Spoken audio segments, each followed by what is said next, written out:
Namaste Acharyaji. Mon nom est Savita. Je suis doctorante au département de mathématiques. Nous savons tous que si nous avons un but meilleur et bel objectif dans notre vie, alors nous ne devrions pas être distraits dans notre vie.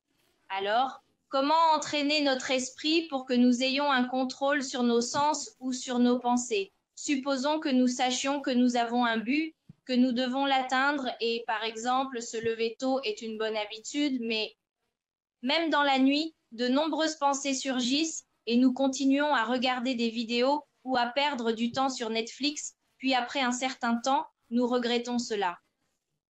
Comment sortir de ce cycle? Ne dormez pas du tout. Il n'y aurait aucun problème.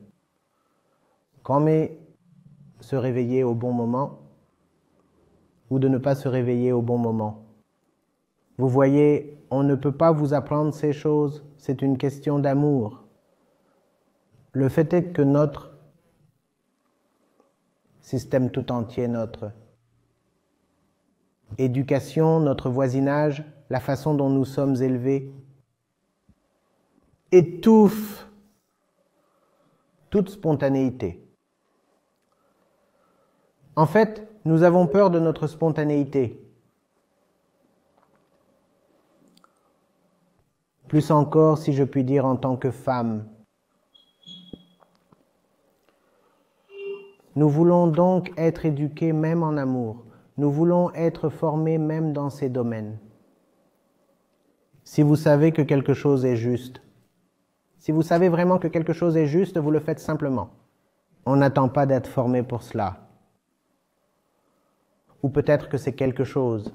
Je ne peux tout simplement pas de me faire une idée. Mais je n'ai jamais réussi à comprendre comment on peut prétendre que l'on sait que quelque chose est juste et que l'on ne le fait pas ou que l'on ne s'engage pas à le faire. La seule explication peut être que vous ne le savez vraiment pas encore entièrement est savoir quelque chose. Ne peut vraiment pas se produire sans s'approcher de très près de cette chose. S'approcher de quelque chose, c'est laisser de côté ce que vous savez sur cette chose, vos images de cette chose, et vraiment, vraiment, être intime avec elle, c'est l'amour. Et quand l'amour est là, alors vous allez juste défoncer vos habitudes, vos tendances et ce genre de choses. Peut-être que vous ne pouvez pas.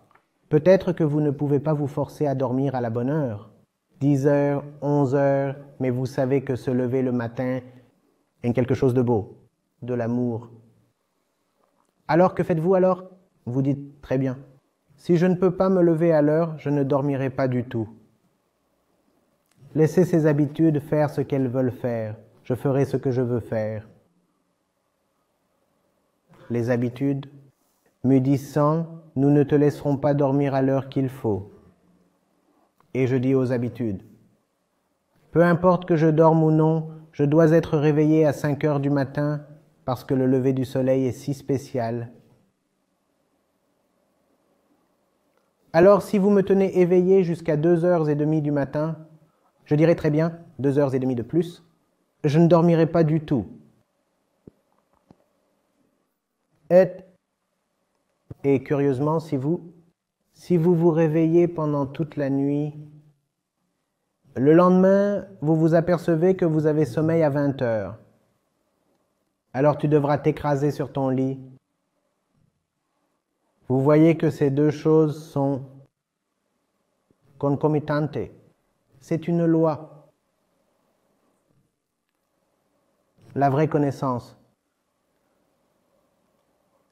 et la vraie action. Si vous entendez quelqu'un dire « je sais », mais je ne peux pas agir, alors vous devez immédiatement savoir que cette personne ne sait pas. S'il l'avait vraiment su, il serait devenu impuissant. La vraie connaissance, on pourrait l'appeler la réalisation, vous rend totalement impuissant. Votre libre arbitre a disparu. l'agence de choix, l'ego n'existe plus.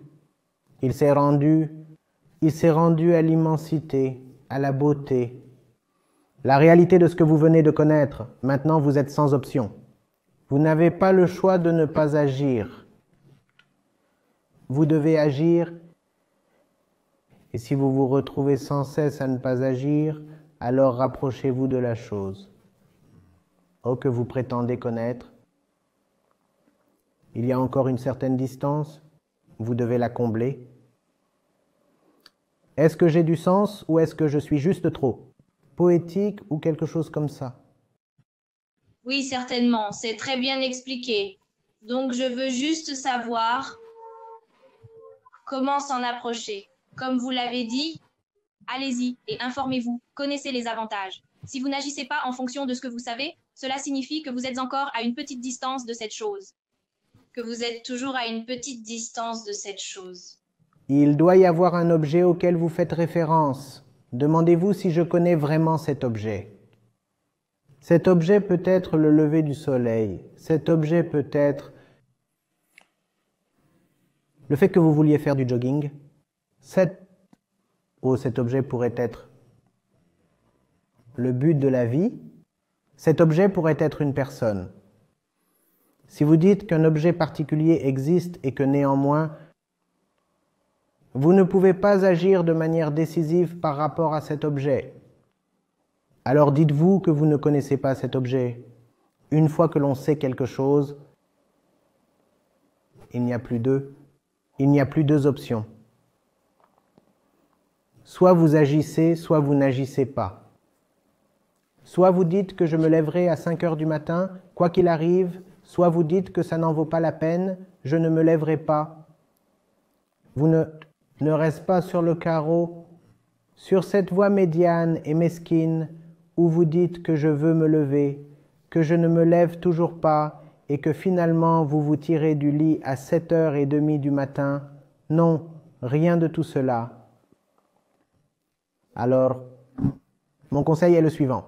Si vous vous fixez des objectifs et que vous vous apercevez que vous êtes constamment distrait dans la poursuite de ces objectifs, posez-vous honnêtement la question de savoir si ces objectifs sont bien ceux que vous vous êtes fixés.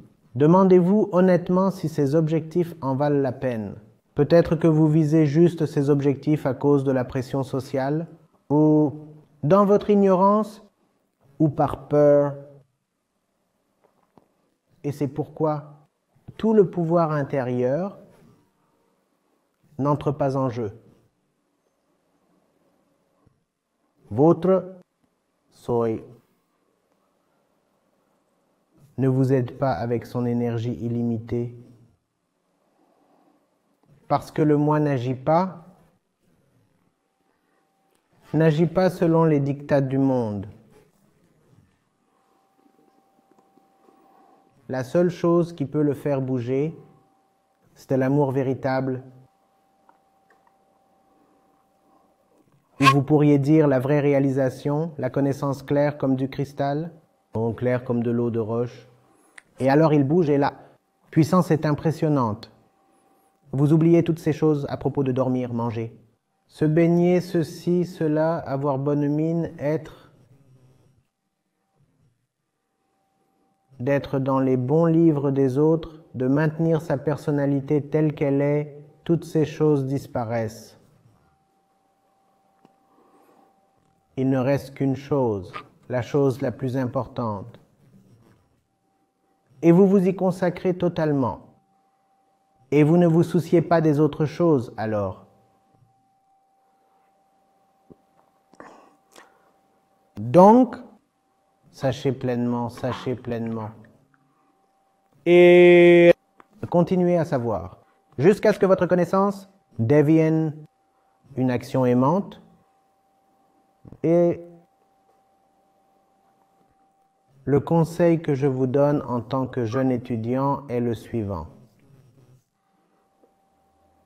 Et ne vous engagez pas dans des choses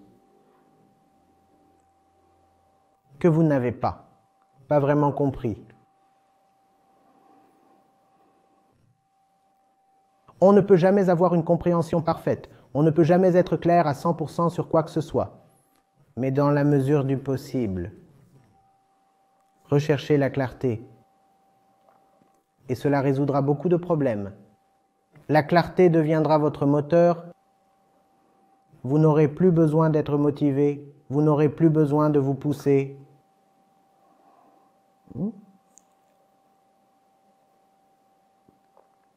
Je sais que je peux sembler étrange, mais je fais de mon mieux pour être compréhensible. Au-delà de cela, il y a l'action et la pratique. Au-delà de cela, les mots et les conseils ne peuvent pas aider. Au-delà de cela, vous devez vraiment agir et le faire par vous-même.